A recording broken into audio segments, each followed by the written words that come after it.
Welcome back to the Gary Sutton Show on WSBA. By the way, they had a football game, too, yesterday. I don't know if you watched it. But there were commercials, cool commercials all day long for Super Bowl 49. All right? So everybody this morning is talking about the call. The call that ended up with an interception on the goal line right at the end that gave the 49ers, good grief, the Patriots their win over the Seahawks. But what's the most talked about ad today? For maybe the wrong reasons or the right reasons. I thought I'd enlist the help of a guy who deals in this stuff, marketing and branding expert Jeremy Jobe joins us here on the Gary Sutton Show. Jeremy, good morning to you. How you doing? I'm doing well. Thanks for having me. So I watch these ads every year, and I've come to the conclusion that I'm getting dumber because I cannot associate what the product is a lot of time with what the story is in the ad. Am I out there on an island by myself? No, not at all. Not at all. I mean, you have to remember this is the Super Bowl, if you will, for advertisers. So everybody's going to go for the gusto. Some of them knock it straight out of the park. Others completely lose and can confound us. But no, you're not alone. You know, there were a lot of really interesting ads. I say, here was one. This was the Brady Bunch, and I wanted to just play this one for you and get your reaction to this one. All right. 103. 104. Marsha. 105. 106. Marsha. Shut up, Mom! 1, 2, 3, 4. Marsha, what happened? Peter hit me in the nose with a football. I can't go to the dance like this. Well, I'm sure it was an accident, sweetheart. An eye for an eye. That's what Dad always says. I never said that, honey. Shut up! Time to teach Peter a lesson. Marsha, eat a Snickers. Why? You get a little hostile when you're hungry. Better? Better. Marsha. Jan, this isn't about you. It never is.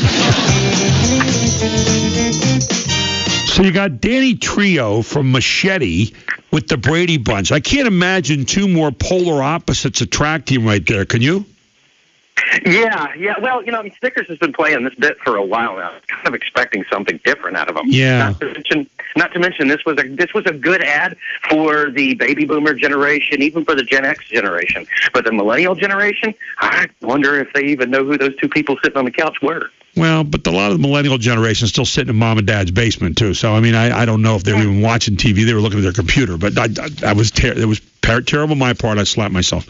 One of the coolest commercials, I hate to say it, and I don't even watch Breaking Bad, was the commercial on Esurance with Walter White, where they come into is it a pharmacy or something, and Walter White has his mask on. Walter White's the guy that's a science teacher turned drug maker in Breaking Bad, and that just hit me funny. I don't know what it was. Your thoughts on that one? Well, and I'm probably going to lose followers for this. Oh, no. I never was a Breaking Bad fan. I wasn't either. Never was. And so when it came up, I had to watch it twice just so I could get the full feel for it. Not to mention, then you see the Lindsay Lohan one version, and you're like, oh, okay, now I get what they're trying to do. They're trying to say that people should be charged based on who they are and not based on who they're similar to. That's how it makes sense. But all the same, I'm not a big fan of that one. There was one with Brian Gumbel and Katie Couric. Trying to figure out what is the internet. They're sitting in a car together. It was old footage. What was that about? I guess it was about a BMW being a good ride, but I mean, what's going on there? Well, I mean, back in the 90s, I'll never forget driving down the highway with friends and seeing for the first time .com on the billboard. And I told my friends then, I said, you watch. In 10, 15 years, it'll be like having a business card. If you don't have a .com, you're nobody. Sure enough, where were we? So when I saw that ad, it warmed my heart. It reminded me of the good old days, and it was a good play when they're trying to reintroduce a new style of car, a new electric car. Remember, electric cars have a lot of stigmas against them already. So I think it was a good thing to bring such classic characters from morning television in here to show the similarity between where they were 20 years ago and where they are now. Okay, so what are some of the techniques you guys use and ladies use to get our attention? I mean, you've talked about a couple of them so far, but melding together the past, the present, and trying not to miss a generation, which you think they might have on the Snickers commercial. But melding that together, that's a pretty good way because we have a huge group of baby boomers. We have a huge millennial. We have a huge Gen X generation. So what are some of the other techniques that you saw yesterday that people use that really kind of jumped out at you? Well, of course, Budweiser's classic with their heartstring puppy ad. Oh my God! I think they definitely they killed it on that one. Yep. But also at the same time, in this day and age, I speak about this all the time. Controversy, and you see what for instance, what GoDaddy did. And I'm a firm believer. I've not found any actual empirical evidence on this, but I'm a firm believer that what they did with their puppy commercial was completely engineered to perform that way. They came out with two different ads, one that went viral, one that went traditional. The traditional ad definitely was a mea culpa for the original ad, but let's face it, people don't make multi-million-dollar ads in a day. Yeah. So this was all planned. And here we see a case of modern marketing where we are going after multiple different channels, going after multiple different audiences, and the ultimate message was, we're here to help you, small business owner. So I like that ad. I think the shock ads also are pretty powerful. Now, the nationwide version, I was not impressed with. Not impressed at all. I have 5 kids. As that little boy is showing all the things that he was going to do, except for now he's dead. And he wasn't dead because of one bad person. He was dead because of just parental negligence. I mean, good God. In almost 20 years of being a parent, everybody turns around and their kid falls down and hurts themselves. There's no sense in making us feel guilty for it. Yeah. Some of that stuff is like kind of...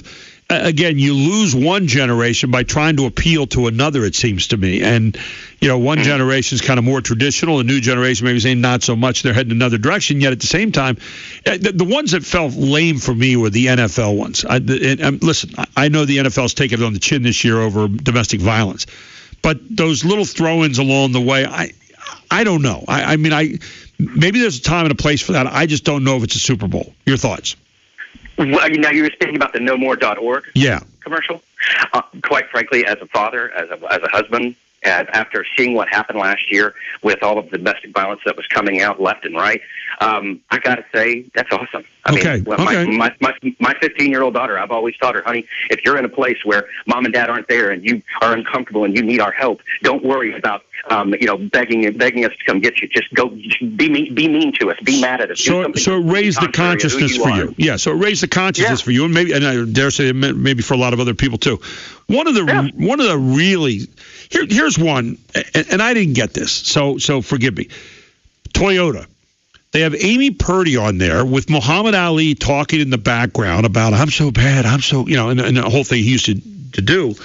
And Amy Purdy is this wonderfully courageous athlete, very pretty young lady who lost both her legs. And they show her doing all these different things from dancing to skiing to running to swimming to whole deal. And then at the end, they show you a new car. That was a long stretch for me to get to a new car because they did all this wonderful stuff, and I'm really entranced with what this girl's doing. And all of a sudden, they go, "Oh, by the way, this new car works too." And were you hit the same way or not? Yeah, I was hit the exact same way. I felt like they, realistically, what were they doing? They were trying to elicit emotions. They wanted us to be happy. They wanted us to feel confident, courageous. They wanted us to feel strong, which are the same types of adjectives that they want us to think about when they provide us their vehicle. So it makes sense from that perspective, but that's a little esoteric for the average consumer. I think you're right. They missed the mark. Everything was perfect up until you realized it was a car commercial and not a commercial for some sort of athletic product or some sort of foundation that's there to help disabled people. So. We're talking with Jeremy Jobe, marketing and branding expert. I want to play this next one for you because I thought this one was really weird, but it kind of brought you around to the product at the end. This was a very interesting one. Tune into this.